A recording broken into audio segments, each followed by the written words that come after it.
Senhor esteja convosco. Ele está no meio de nós. Proclamação do Evangelho de Jesus Cristo segundo João.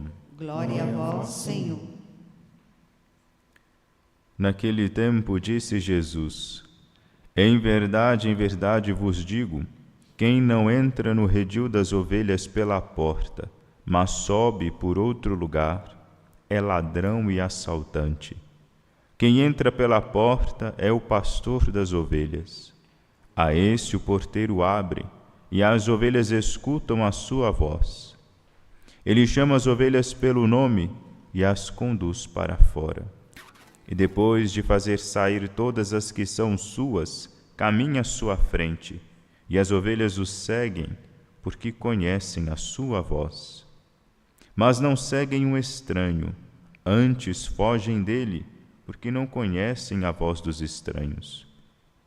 Jesus contou-lhes esta parábola, mas eles não entenderam o que ele queria dizer. Então Jesus continuou: em verdade vos digo, eu sou a porta das ovelhas. Todos aqueles que vieram antes de mim são ladrões e assaltantes, mas as ovelhas não os escutaram. Eu sou a porta. Quem entrar por mim será salvo. Entrará e sairá e encontrará pastagem. O ladrão só vem para roubar, matar e destruir. Eu vim para que tenham vida e a tenham em abundância. Palavra da salvação. Glória a vós, Senhor. Caríssimos irmãos e irmãs, depois de termos celebrado o Domingo do Bom Pastor, hoje nós temos oportunidade de meditar aqui sobre o inicinho do capítulo 10 do Evangelho de São João, o qual ele aqui se apresenta como a porta do redil, por meio da qual as ovelhas passam e adentram. Pastor, a missão do pastor é manter o rebanho a salvo, protegido do frio, da chuva, dos ladrões, das tempestades, etc. E hoje aqui apresenta uma ideia de um redil, um lugar onde as ovelhas são recolhidas. As ovelhas, elas são recolhidas e guardadas num lugar, e naquele lugar elas ficam ali protegidas dessas coisas durante a noite, que é o período mais sombrio, A parte mais sombria do dia é a noite. Então o pastor ali recolhe as suas ovelhas no redil, para que ali ficam protegidas.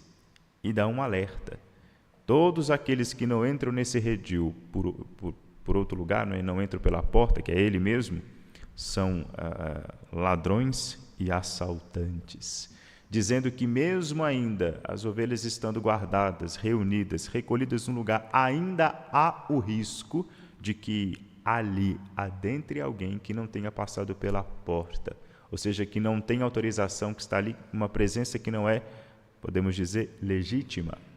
Evidentemente, a alusão é clara desse evangelho aqui. Nosso Senhor fala da igreja. Não há outra realidade que podemos usar, podemos pensar com relação ao redil, que não a realidade da igreja.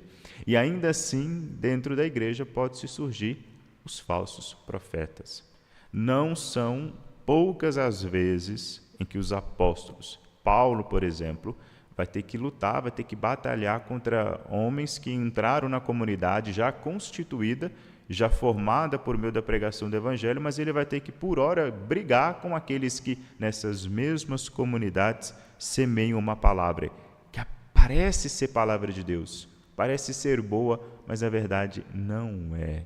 Porque as pessoas que pregam essas palavras não passaram pela porta que é Cristo, ou seja, não entraram em Cristo, não entraram em comunhão com Cristo, não entenderam verdadeiramente o que era o Evangelho. Para ser pregador, para ser evangelizador, é preciso muito mais do que estudar as Sagradas Escrituras.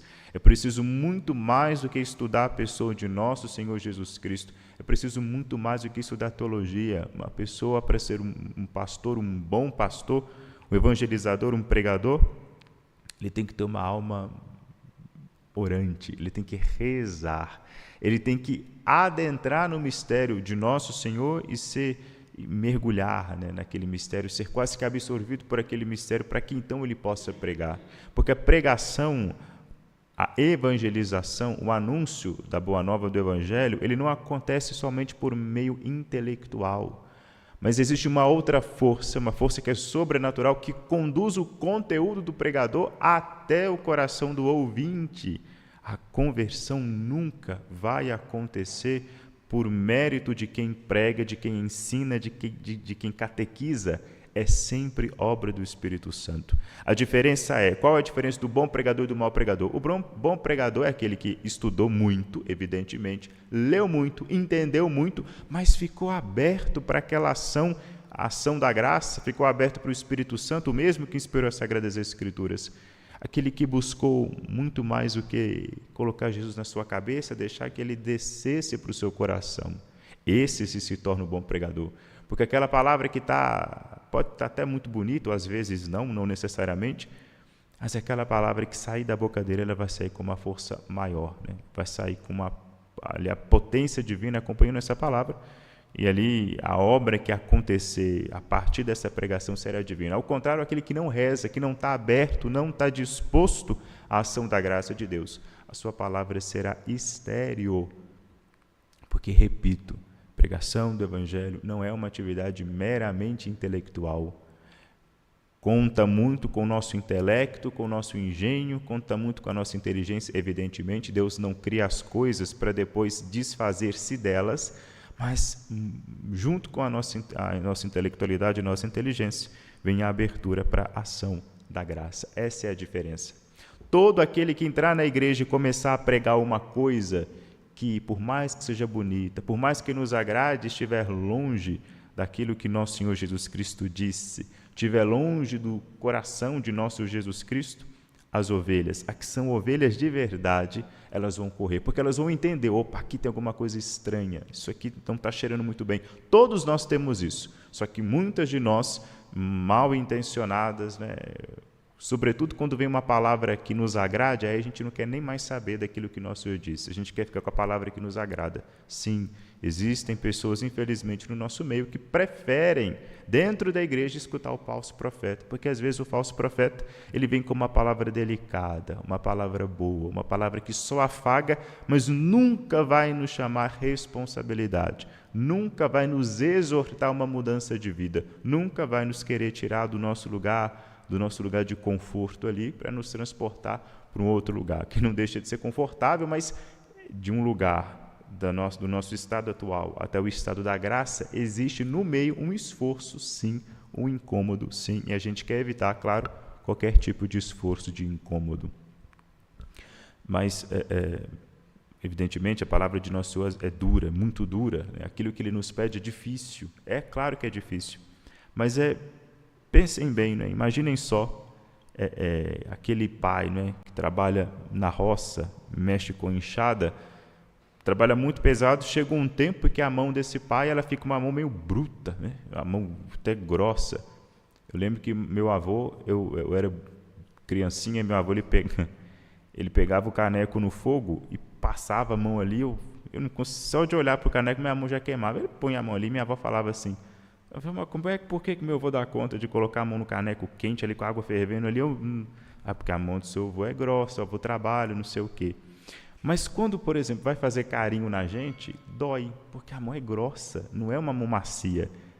Mas como é que você olha, sei lá, para o seu pai, que você vê que trabalha duro, está lá com o rosto lá cansado, como é que você vai rejeitar, por mais que incomode, por mais que dor, como é que você consegue rejeitar o carinho desse pai seu? Como é que você pode dizer, não, eu prefiro uma mão macia do que essa mão do meu pai que trabalha dia e noite para me sustentar? Incomoda, claro que incomoda.